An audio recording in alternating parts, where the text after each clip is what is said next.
Alright, ladies and gentlemen, Winter Storm Elena is finally over. Here's a look at how much snow we experienced from January 30th all the way throughout yesterday. You all can see that our heaviest area was just to the west of New York City. Thankfully now it is well off the coast, but thankfully we do have a lot of very nice conditions out there for people to start recovering. Here's some images I found on the web that this storm had pushed. I mean, you all can just see, with those onshore winds pushing all these huge waves on top of these houses. Some people having to recover some of the things because they might have got washed out of the sea. And look at some of these images.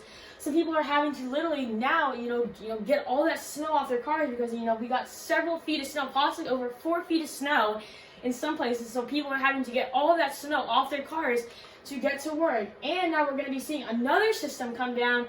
And thankfully with this system, the snow is not going to be the big part. It's the temperatures that are going to be the big part. We're going to have a big area of high pressure come off of the polar vortex and bring possibly temperatures well below zero. How much temperatures are we going to see and how will that affect us? That is all coming up today on Weather Center Live. Thank you all so much for joining me on this very chilly day and gorgeous day of here, this third day in this brand new month. I am Meteorologist Sam Kenny, and today I will be bringing you all up to date on our latest news system.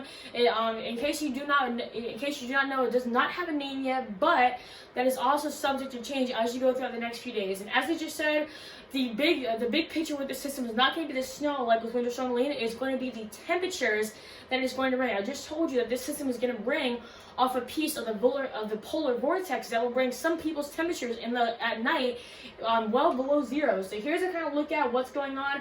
Here's the remnants of Winter Storm Elena. As you all can see, that area of low pressure well off the coast now, with that cold front extending all the way down to basically into the Gulf Coast. This is going to be our main system right here.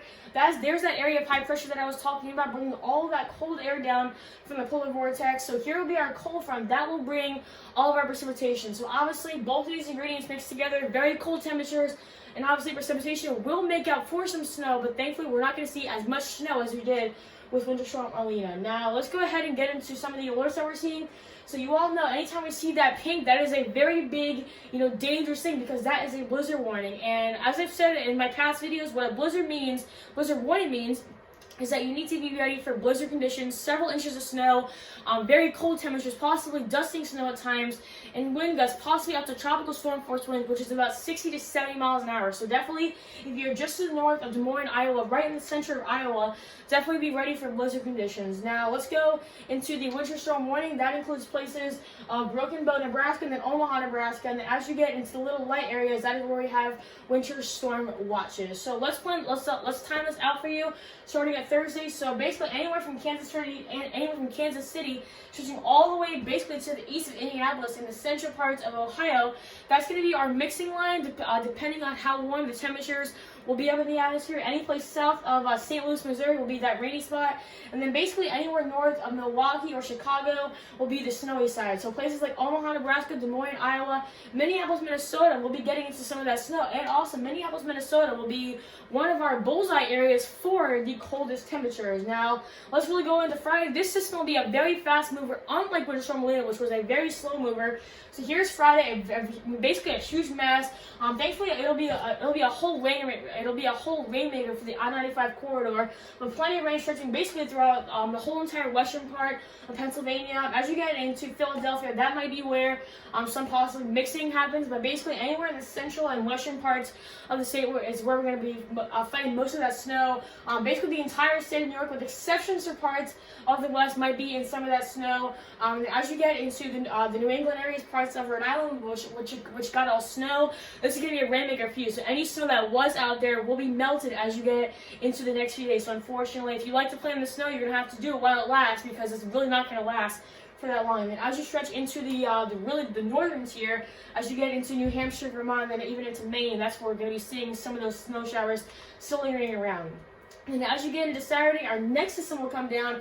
This system will mainly exit, and then we'll have our another system come down, which will bring another shot of snow to places like Des Moines, Iowa, Omaha, Nebraska, that was just recently affected by two major systems back at it again. So system after system after system that we have been dealing with. And then as you go just to the south of St. Louis into Winfield, Kansas, Springfield, Missouri, those are places that will be in the rain. Now let's talk about some of the forecast highs that we're going to see. Let's really dive into how cold these temperatures are really going to be getting. So right here, obviously, these are basically our average high temperatures, what we see. But let's get into Friday and Saturday. Look at some of these highs that we're going to be seeing, okay? Duluth, Minnesota, our high on Sunday is going to be -8 degrees, okay? On Saturday, it'll be -6, so two very chilly days of temperatures below zero. Now, let's take a look at this. Forecast morning lows. Look at some of these forecast morning lows. In Fargo, North Dakota, on Monday morning, 23 degrees below zero. On Sunday, 21 degrees below zero. I mean, look at some of these numbers. Minneapolis, Minnesota, as I said, that one of those bullseye areas for this, for this big temperature drop, 18 degrees below zero on Sunday morning. So very chilly day. If you do have to head out the door very early in the morning, please bundle up as much as you can. It's going to be very, very chilly out there. And, especially with this COVID pandemic going on, we definitely do not want anybody to get sick at this time. So here's a look all across the board at how cold our temperatures really are just going to get. So look at this. International Falls, look at this. On Monday morning, -33 degrees, y'all. Unbelievable how much we're going to see this temperature drop, and that will be for 3 consecutive days. Sunday morning -29, Monday morning -33, and again on Tuesday -29. So very, very, very chilly. I mean, look at Minneapolis, Minnesota. Sunday morning -18, Monday -17, and then Tuesday morning -19. Very, very, very chilly. I mean, look at some of these areas that are way down south. We're going to be seeing a major temperature drop even in the south, okay?